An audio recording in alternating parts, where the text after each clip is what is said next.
Supposedly. All right. Okay.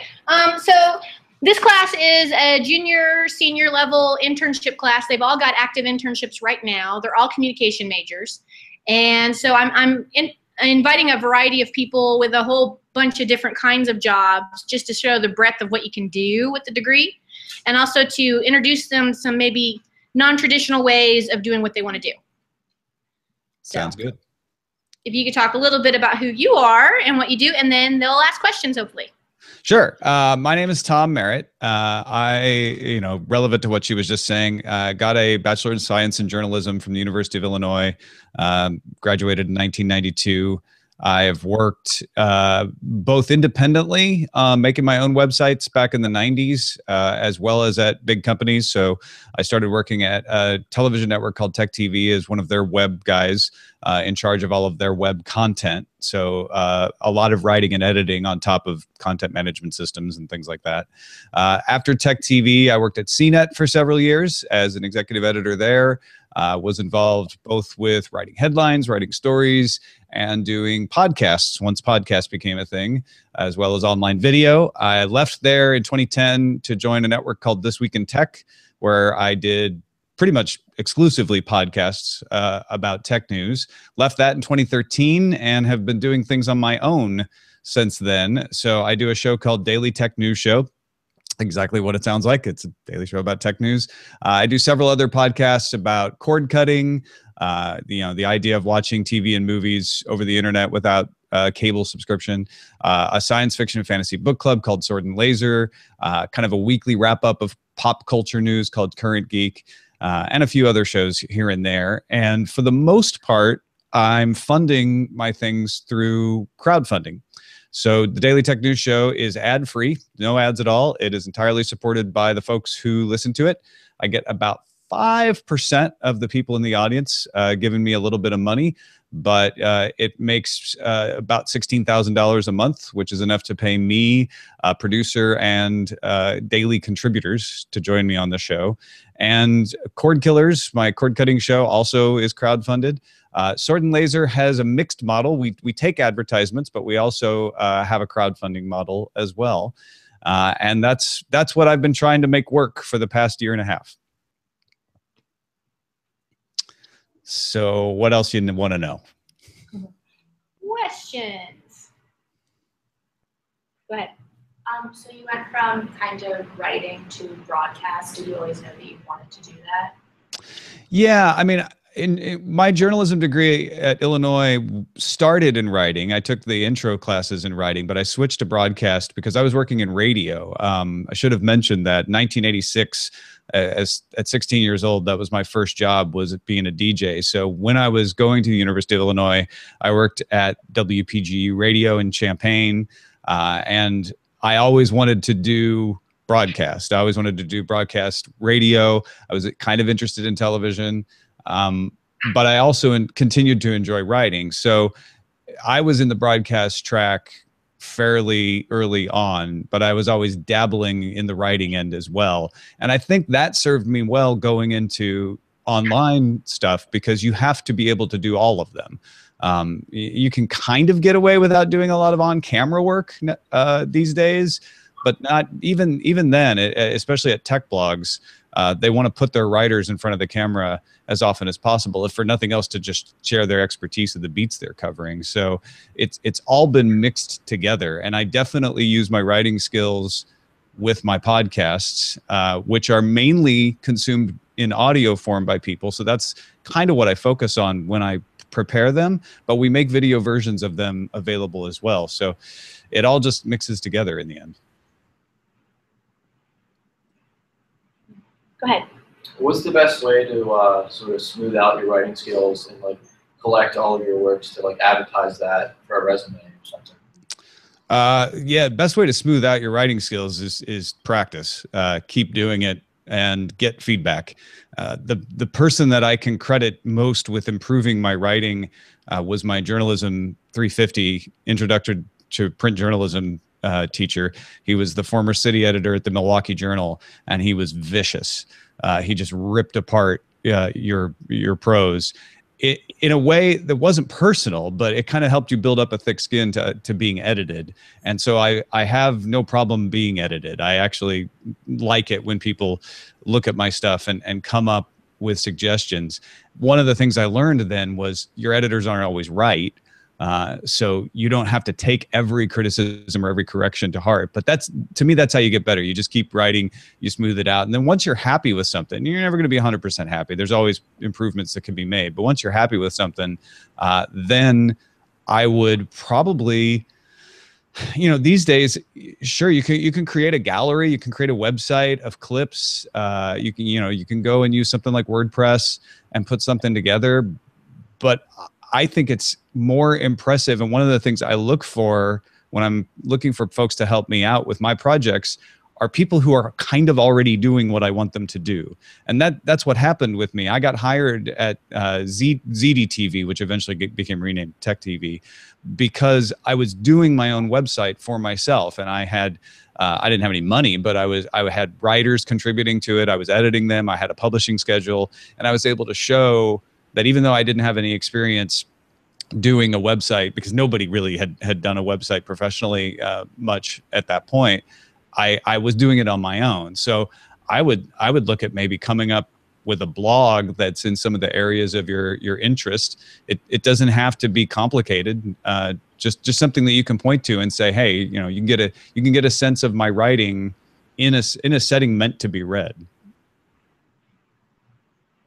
I know one of our majors who graduated last year, he ran his own fashion blog. So he had friends, he would do outfit of the day, and he would write about it, and then he also did music. And it was really polished and well done. You would never know that he was doing it as sort of a side project.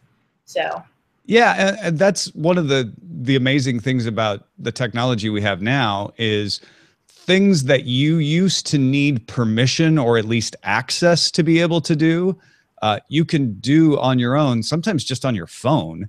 But if you have a laptop computer that has a camera built in, you can do an approximation of all kinds of things that are better than what we had in like local access cable television in the early 90s. There's just a lot of boundaries that are taken away. And so I think most of you probably get that, but if you're hesitant to make mistakes in public, which I know sometimes people are like, wait a minute, I don't want to step out there until everything's ready. I would say, I feel like people are more understanding that if you have a blog or if you have a podcast or if you have something that is an enterprise of your own, that you're doing it in order to get better, and that to me is more valuable than somebody who's handing me one carefully curated article to read as an example of their work, because I don't know if they could replicate it. I look at a blog or a podcast, I can see where they are as far as their skills go, and I'm not going to not hire somebody because they're not perfect yet. I mean, the key advantage you have entering a job market is that you will work for less money because you need the job, and that is something that I've seen actually be a problem on the other end, where I have a friend who's overqualified right now. He's been in the business for 10, 15 years, having a hard time getting a job because everybody wants to hire entry-level people. But your advantage over the other entry-level applicants can be that you're already doing something close to the job that you're applying for. Now you have people that work for you, correct? Yeah, I do. How did you hire them? In very different ways, and I've been in charge of people. I've had people working for me even back in the Tech TV days. It used to be you'd have the HR department give you resumes, and then you'd look over the resumes and you'd narrow it down to a few people and you'd bring it in. And I think in larger companies it still works that way. The way I hired my producer Jenny Josephson is my friend Molly was thinking about going independent from her job at the time, and Jenny was someone she knew who had worked at CBS News and had just been laid off from Yahoo and was looking for something to do to gain some more experience in a different area. And we were just introduced to each other, and I was like, well, I'm going to try this crazy idea of crowdfunding on my own. And she's like, yeah, I'll hang around and help you develop that. and she stuck around because, you know, she brings invaluable assets to the table. Other people have been, I have a guy who kind of helps us do some writing from time to time, who's actually that same friend that I was mentioning that can't get a job because he's overqualified. So I know him already, and I throw him some work when I can on a contract basis. One guy that helps me produce a series for Tech Republic is a lighting and camera guy. I met him in the chat room for my news show. And his chat room name was Theater Monkey, and he was talking about the fact that he worked in theater and knew lighting. And so I contacted him directly and said, "Hey, do you think you could do something like this where you're going to use a green screen and I need proper lighting?" And he's like, "Yeah, here's some examples of things I've done in the past."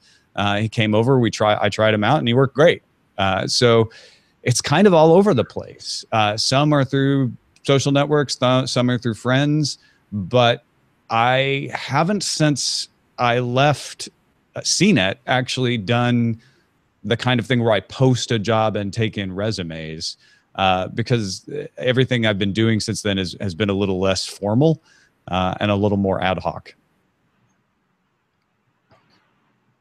Does that make sense? Do you have a follow-up on that, or? No, it makes sense. I was just, because everybody in school was like, make sure your resume is perfect, make sure your resume is perfect.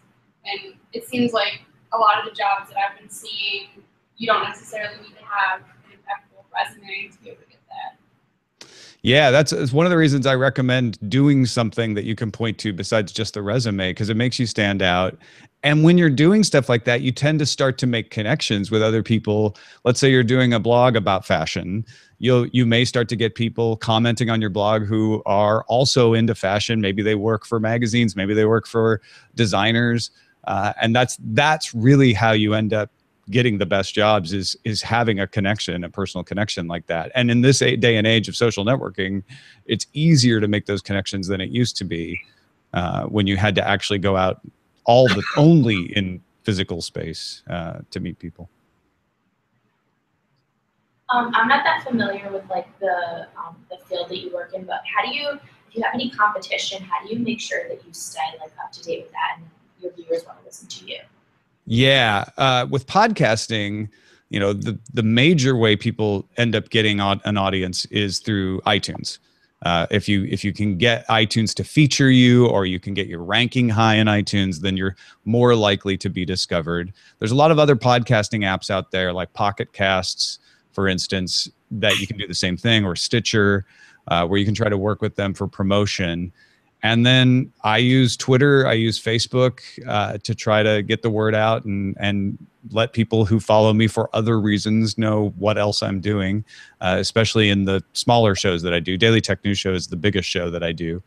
But there's not one particular way, at least in podcasting, that you can get the word out. So you've got to try lots of different things, see what works. One thing I've been experimenting with lately is asking the people in my audience, especially the people who are funding the show, to tell other people about it.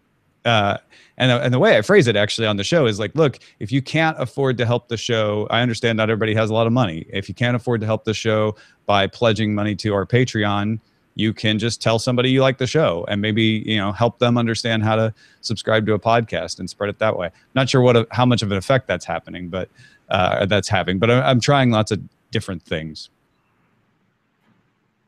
So is there like a certain line that must be drawn whenever reaching out to people via social media? Like is it properties to add somebody on Facebook and like potentially you would like to build a business relationship with, and you send them a message like, hey, what's up? Is that okay, or is that against etiquette? What can we do as people who are about to enter the job market? It's a really good question. It's no different than being in person, right? When you're in person, is it right to just run up to somebody at a party and accost them and try to get them to hire you? Or, you know, it may be, maybe they're impressed by that sort of thing. So it's kind of different for different people. But general rules are that, you know, you want to show a genuine interest in whoever you're talking with on Twitter and not look like you're just scattershot asking a bunch of people, you know, and replying people just with one purpose in mind. And you'll have more success if you're like, hey, you know, I really like what you do. One of the things, and I don't know how much this translates to what you're doing, But one of the things that I like to do is if I see somebody who I admire and I think is doing really good content, we'll approach them and ask them if they want to come on our show. That way, you're not just saying, hey, can you help me out and tell people about my show? And then be like, well, why? Why would I do that? You say, hey, I really admire you. I want to help promote your show. Come on my show, and folks will be exposed to you. And then sometimes you get reciprocal invites. But the idea behind that is, let's collaborate. Let's do something together. And even if you're the smaller person, it may feel like, well, how could I possibly collaborate with somebody, who's super successful and has a huge audience, somebody from NBC or somebody from the New York Times. You'd be surprised. Just the fact that you're reaching out and are interested, they might find your project an interesting side note. Maybe it's going to expose them to some information that they're not as aware of and have been seeking. So it can't hurt to at least reach out. But like you say, there's a line between just being crass and saying, do something for me, versus showing some genuine interest. Okay. And we see this. Hopefully you've all got a Twitter account, yeah? And you see it when people follow you and their only Twitter feed is, I have a new book out. My book is number this on Amazon. Hey, have you heard of my new book? You don't follow them back, right? Because they're annoying. And it's easy not to be that guy. So.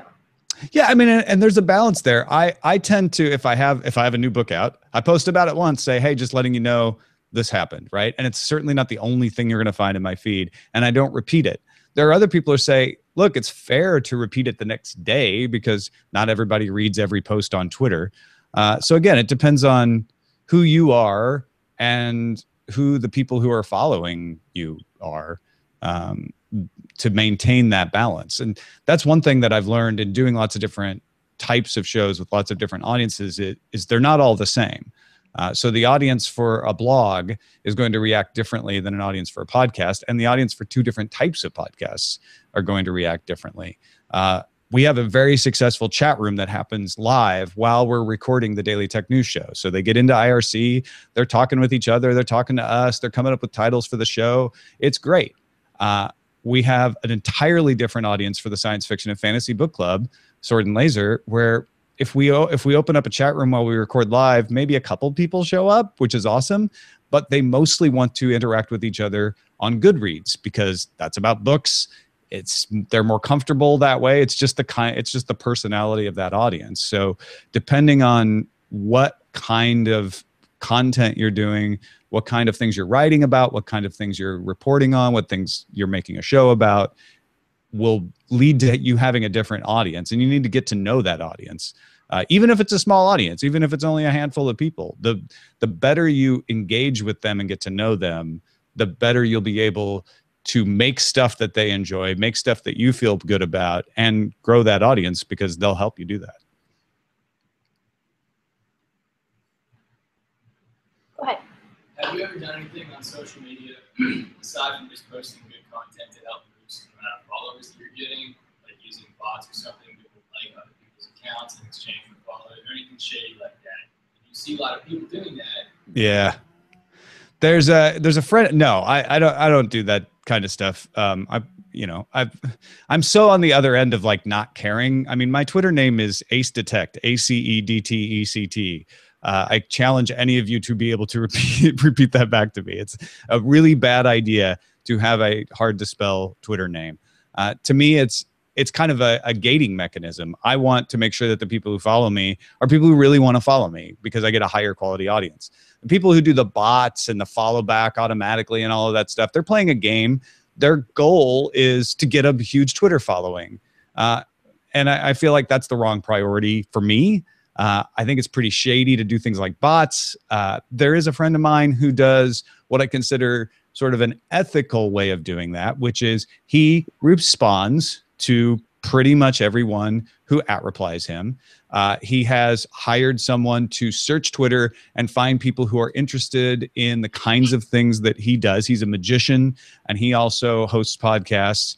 and does some comedy albums. So that they're looking for people, and then they follow those people. And sometimes those people get really excited because they're like, oh my gosh, Brian Brushwood followed me and I'm a big fan. So he's playing the system that way. That feels like a better way to do it if you're just looking to boost that Twitter audience. But again, his point of doing that is there are so many people, especially in Hollywood, who look at how many Twitter followers you have as a measure of how bookable you are as talent on something. And he wants that. He has a TV show on National Geographic. He wants to have those kinds of opportunities. So it's a game he feels like he has to play.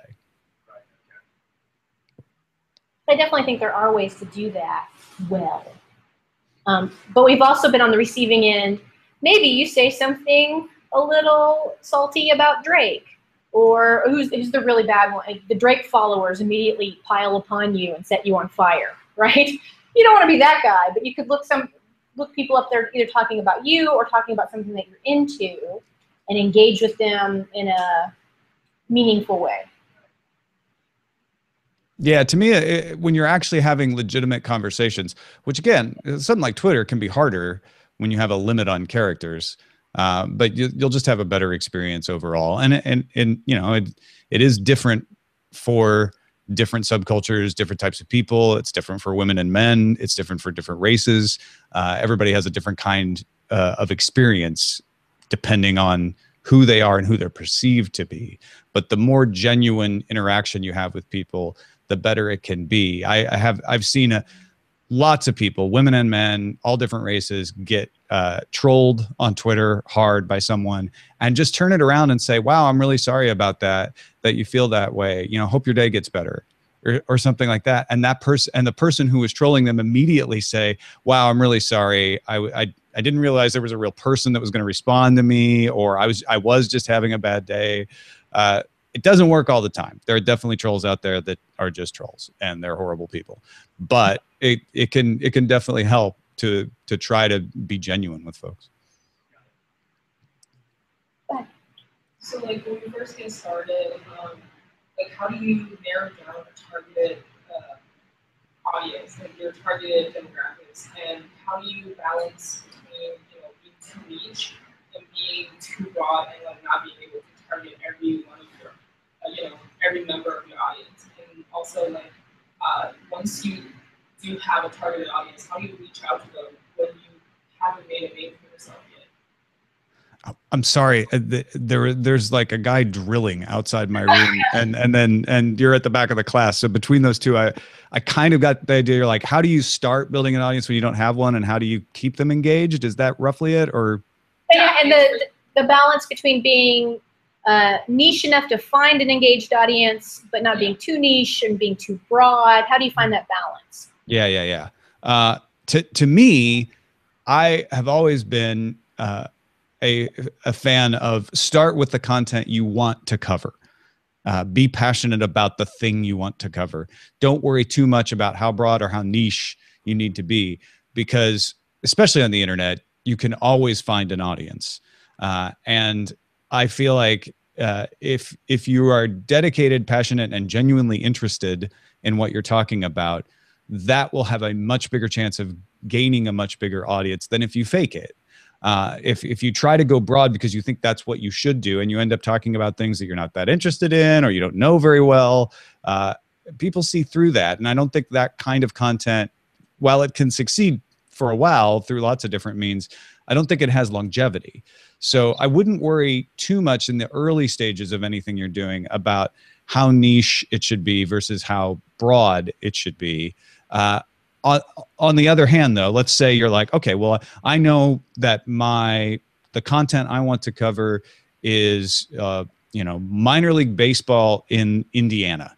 Like it's a little bit niche, right?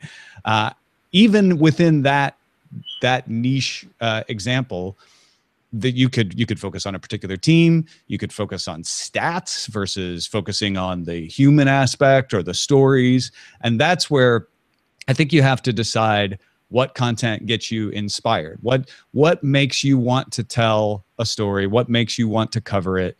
What gets you excited to go forward? Because if it gets you excited, it's more likely to get somebody else excited as well. If you're trying to reach a target demographic, I feel like that's backwards. And I know, practically speaking, you're going to run into situations where somebody's like, sorry if it feels backwards to you, Tom. You got to hit the 18 to 34s. And that's happened to me before too. In which case you just say, okay, well, if I have to do this, what inside that demo makes me the most excited and I think, makes the most compelling story. And again, I would pull it back to, if you're engaged with your audience, if you're seeking feedback and you're talking to them and you're cultivating them and you're making them a partner in whatever you're doing, and successfully managing the trolls and managing the community, you'll have a better sense of what's going to be popular and what's going to trip people's triggers and make them want to read or listen or watch. Go ahead. How long does it take for you to have a considerably stable? I'm sorry, I still can't hear you. I can no. I'll sorry. I'll speak louder. How long did it take for you to have like a considerably big audience base and for you to consider this job as basically a breadwinner job? Yeah, I was lucky enough to get a little bit of an audience built when I was at Tech TV. And that was I started there in '99. I really didn't start gathering a following of people till I started a podcast in 2005 at CNET with a couple other people called Buzz Out Loud. And that's when I knew, okay, it's not just that I was at this one company. Like, I can do something that gets people together. And I started taking what I'd learned at Tech TV and what I'd learned at CNET about, community management essentially, and applying that. And so since then, it took me about 5 years or so to really feel comfortable that an audience would follow me. Especially it was when I went from one job to another and I still had people saying, oh, I really love what you do. I'm going to watch it over there. I guess only this year I've realized that this might actually not be just a fluke, and that I might be able to continue to do it this way. I've always been a little cautious that, like, especially, in the beginning with podcasting, everybody thought podcasting was just flash in the pan. Podcasting has died and come back many times, and the most recent time was with Serial. But there's always been something that made it popular again, and I think it's because there really is something fundamentally enjoyable to people about listening to folks who are passionate and knowledgeable talk about stuff. That's why talk radio became so popular. So podcasting, the non-music podcasting, has really just expanded and improved upon, I hope, what talk radio does. Does that answer your question? Yeah. Okay. Just want to make sure I got it right. What's the next big step for you? And have you ever been like starstruck throughout your career at all? Yeah, starstruck. I get starstruck by people who I've really been impressed by. Somebody who does something that to me is very difficult, or something I'm jealous of and would like to do.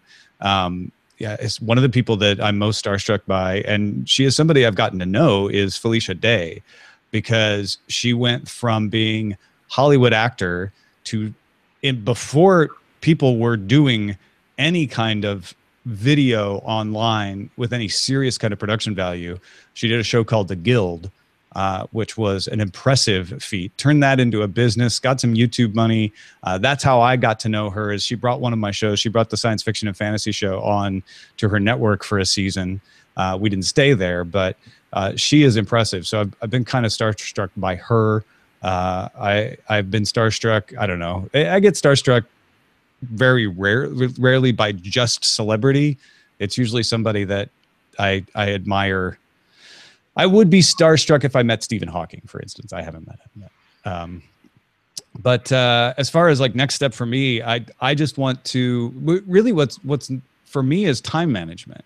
I started a bunch of things in 2013 at the beginning of the year because I'd been let go by Twit, This Week in Tech. And so I started a daily news show. I started Cord Killers. I started all these shows I told you about earlier, thinking not all of them would last. And everything I started there is still going. I do a thing called 5 Apps for Tech Republic once a month. So what I'm trying to figure out is, how do I continue to expand, especially Daily Tech News Show, make it sustainable, keep it improving so that it's delivering more on what I want and what the audience wants, while at the same time leaving myself that 20% time to experiment with new things, because I really have left myself very little time to try new stuff. And that's one of the things that I really have enjoyed doing. All of these shows that I'm doing now came out of independent experiments that I was doing in my spare time at one point. Even the Tech News Show, when I was at CNET, we launched it as a lunchtime project that was not necessarily official. We just said, well, we're going to do a podcast and we'll put it up on CNET, but there was no budget for it. We did it at our lunch hour so it wouldn't get in the way of the rest of our responsibilities. So I feel like some of the best stuff comes from just messing around and playing with something.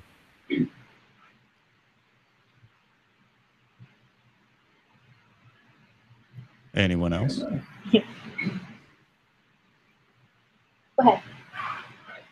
Can you hear me? Yeah. Okay. How long usually does it take you to prepare for your weekly material?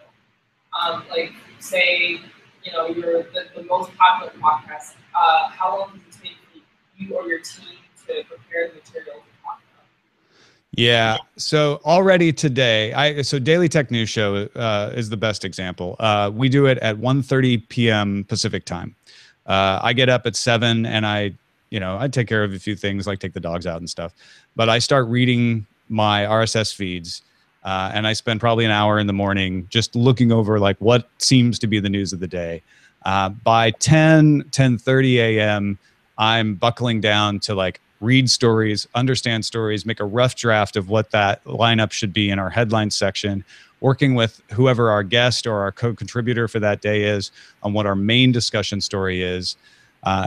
Then by 11, I'm going through that main discussion story, reading up on it, trying to find sources, trying to make notes so we can talk intelligently, have numbers to back up what we're talking about, come up with interesting angles, possibly posting to Facebook or subreddit to get feedback from the audience about their opinions that we can incorporate into the show.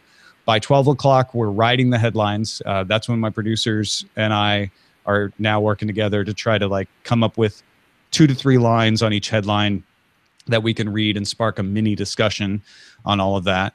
And then by 12:45, I'm sitting down here and doing all the technical stuff and getting the show ready to stream, creating blog posts and all of that. We go from 1:30 to about 2:10. I edit and post the show in audio immediately after the show, usually done with that by 2:30. And then my other producers take over and do the video posts and tidying up some other details and metadata, things like that. And that's usually all done by 3 o'clock. So it's definitely good 5-6 hours solid every day. And that doesn't count the sort of like sending around booking emails, coming up with ideas for guests. It's stuff that just sort of happens in the ether. Do you have any tips as far as improving your productivity during the day and maximizing efficiency? Yeah. That I get asked that by people because one of the it's different for different people. I'll just describe what I do to trick myself into doing more work. I create a task list in my calendar every day that has the things that I need to make sure I do, and I get a little feeling of reward personally when I can pull one of those things off and like try to get rid of all of that stuff.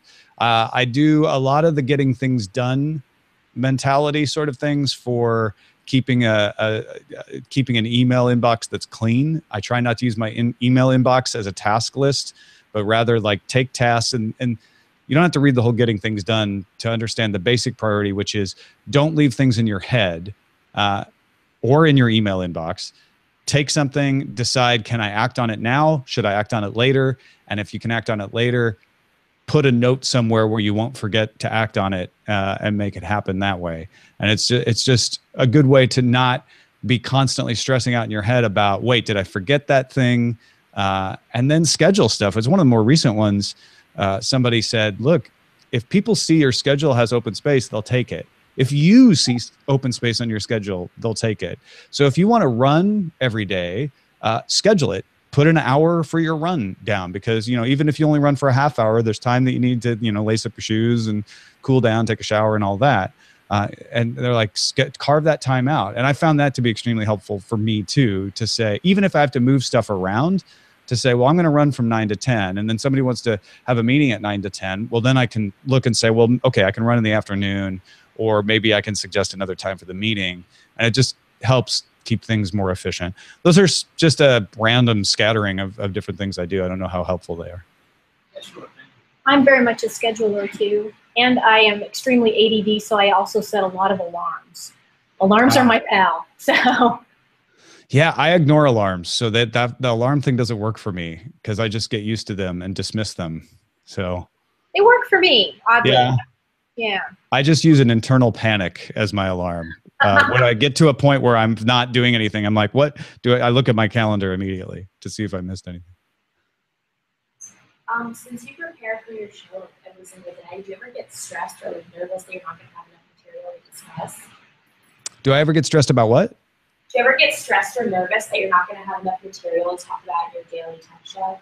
No, I get stressed and nervous that I'm going to get stuff wrong, or that I'm going to miss a really important part of a story. That's the thing that stresses me out. And I do get stressed and nervous every day that I'm not properly prepared, or I missed a really, really key fact. Because, as you know, lots of blogs skimp on facts sometimes. So I try to make sure, because I'm not doing original reporting, that I'm looking at lots of different sources so I can pull out, okay, this is the reliable information about what we're going to talk about. I personally never look at a tech news day and feel like there's nothing to talk about. And I think that's just because I'm so into the topic that I'm always seeing angles and always seeing things we could talk about. That said, my contributors, who are professionals and really into technology as well, will sometimes, you know, come to me, and we use a program called Slack to communicate about the show, and they'll say, wow, there's nothing out there today. And I'm usually stunned. I'm like, what are you talking about? There's this, and we can do this angle and that. So again, it's a mindset about like how you can take something and spin it, because I know objectively what they're saying, which is there's nothing brand new. Nobody announced a big new product. Nobody made, you know, a sweeping different announcement. But there's always something out there that I feel like, oh, but there's an interesting spin on this that we can take, you know, and have a wider conversation about. How important it is to, like, in very early stage, invest in some like fancy, you know, equipment and all that. Because now, I mean, I feel like I'm more into the video production side, and like a good camera is, you know, your bread and butter, but it's also way too expensive for me. But I was just wondering if that's something that's better to have, or it doesn't matter. Yeah, my general advice on equipment is never let that get in the way of starting something. If you're waiting for, if you have a camera, but you're like, it's not very good, go ahead and just start using that, because at least it's practice. It's more hours spent doing it. And you'll learn things that will then, when you can finally get the good equipment, help you out. But I would say, you know, try to get the best equipment you can. Don't stretch yourself. Don't, you know, send yourself into more debt than you already are paying for your education. But if you can afford a, you know, try to buy, let's say you're like, look, I have $100 to spend on equipment. Buy the best equipment you can with that $100.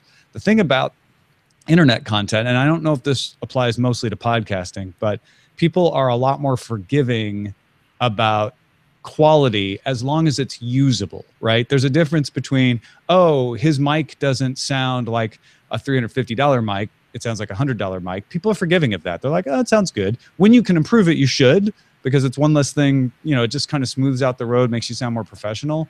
But people will still listen in great numbers.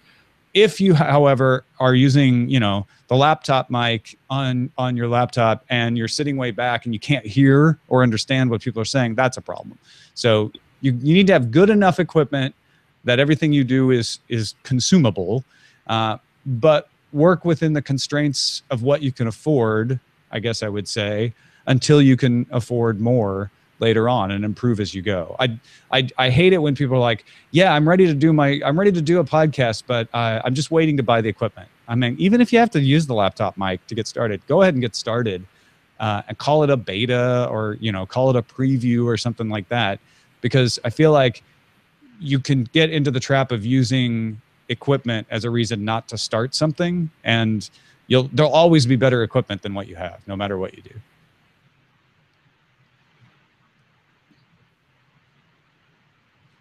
Okay, we're at about 43 minutes in. That might be a good place to stop unless anybody's got burning questions of burningness. Okay, one burning question. Have you ever found, like, while doing a podcast or a show, that you really have like a passion for something else and it makes you second guess having a show for it and just doing it? Like maybe science fiction novel, you ever felt like, I just really want to write a science fiction novel now instead of having a show about one? No, I've never had that happen. I've had half of that happen. I've written a bunch of science fiction novels because I enjoy that, but it's never made me doubt wanting to do the science fiction podcast. I think the closest I can come to saying I've doubted the reason for a show is a couple of times shows just haven't gained an audience. I did a show with a guy named Scott Johnson called Forecast, and the idea was that 4 people would sit around each week and talk about their visions of the future. You know, so we'd talk about, 5, 10, 100 years from now, what do we think the world will be like? And it was really fun to do. And the people who did listen to it really enjoyed it. And they still complain that we got rid of it. But after a while, it became hard for us as hosts to come up with new predictions ourselves, because we started to exhaust our ideas. And it became hard to differentiate. We'd have guests on who were really excited, and they'd be talking about, someday we'll grow meat in a vat. And we're like, yeah, that was on episodes 3, 8, 12. And we just kind of ran out of steam on that. So that, and the fact that it wasn't getting a lot of audience, the audience numbers were declining, made me say, you know what? I think I'd rather do a different kind of discussion show. I'd like the idea of the discussion, but this concept just isn't working.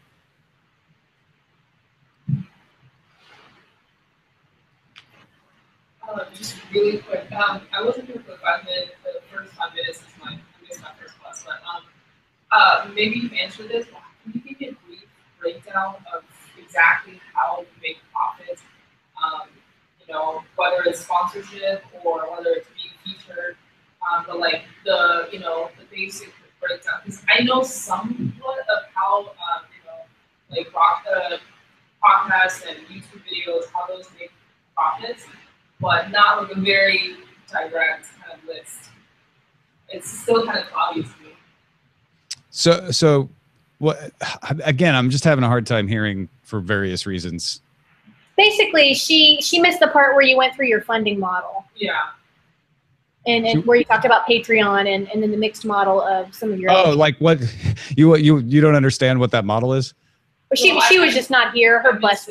She missed her bus, so she came in. Oh, stupid bus. That's no good. Yeah, so I'm sorry. Yeah, I totally get it now. What Patreon does is allows you to ask people to fund your show, and you can either say you will get the show before people, you will be the only one to get the show, or and what I do is just say like, hey, if you want the show to exist, if you get value out of what I do, give some value back. And they pledge, in my case, monthly. You can do it by episode, which I do for other shows. And somebody says, well, I'll give Daily Tech News Show $1 a month, or I'll give Cord Killers 50 cents an episode. And at the end of the month, Patreon handles collecting all of that money and delivering it to you. And it's a little bit like Kickstarter in that you can have reward levels for people. If you give $5 a month, you get something that the people who don't give wouldn't get otherwise. You have milestone goals. Like for us, when we got to $10,000, we went commercial free, for instance. So that's basically how it works. But do you also still like get commercial sponsors, like that maybe not pop-ups, but stuff that is incorporated into your page or into the podcast, that's not included in Patreon? I don't know if that makes sense. Just, like not pop-up, like that's kind of. Yeah. He does on the Daily Tech News Show doesn't have any ads. It's listener supported, but another one of his as a mix model where he has listener support and they do live read ads. Okay. Yeah. Does he get paid for featured on these apps? I don't think iTunes doesn't pay you to be featured, right? It's just sort of it's like free advertising for you. On what? When you're the featured podcast on iTunes. Oh no, yeah, that's just they have a staff of 2 people who pick podcasts that they see as interesting, new, or getting a lot of attention, rising in the charts, etc. And that's how they pick the features. One way to get featured in iTunes that a lot of people will try once they start getting an audience is asking their audience to review them, because the more people that review a show, the higher it comes on the charts, and then it gets the attention of the people who run the iTunes podcasting section. Okay. Well, thank you so much for your time today. I really appreciate it. I knew that. Oh, sure. Thanks for having me. You guys were fun. Thank you. Okay. My giant head. Hello. Hello again. Yeah. I am going to stop the broadcast.